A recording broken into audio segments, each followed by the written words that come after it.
Je suis parti sur l'idée que peut-être qu'une exposition où on recenserait une saison complète culturelle sur la Haute-Corse, ça pourrait être intéressant. Et puis, ce qui s'est passé, c'est que quelques temps après, moi je fais partie de la société Orange et on a une structure qui s'appelle Orange Passion et qui en fait fait des appels à projets. Et quand le projet est intéressant, ce qu'ils font, c'est qu'ils financent ce projet. Donc ça peut être des expositions, ça peut être du sportif, ça peut être tout ça. Et quand j'ai reçu cet appel à projet, je me suis dit pourquoi pas tenter le fait de parler de ça.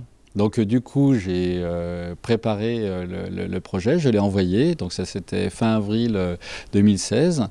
Et puis j'ai reçu la réponse, c'était en novembre 2016, mais j'avais déjà commencé à travailler sur le projet. C'est-à-dire je m'étais dit, bon, puisqu'on a fait un projet, même si jamais il n'est pas sélectionné, on le fera avec les moyens du bord, mais on le fera. Et quand j'ai reçu en novembre 2016 le fait que j'étais accepté et validé pour cet appel à projet, donc l'appel à projet il était simple, c'était présenter une saison culturelle à travers 31 photos. Donc toute une saison sur la Haute-Corse, donc ça partait du 1er octobre 2016 au 1er octobre 2017. Donc j'avais commencé ce travail-là et du coup je l'ai continué. Alors à combien de spectacles vous avez assisté? J'ai un diaporama qui tourne là ici où il y a plus de 100 spectacles. Donc 100 spectacles, ouais, entre 110 et 115 spectacles sur une année. Là, ici, on a 31 spectacles qui sont présentés. Sur les 31, en fait, l'idée, c'est d'avoir une photo par événement, c'est-à-dire quand j'entends parler d'un événement, c'est les Nuits de la Guitare par exemple, il y a 16 spectacles. En fait, sur les 16, il y aura une photo. J'ai choisi une photo sur les 16 spectacles qu'il y avait, comme pour Porto Latino.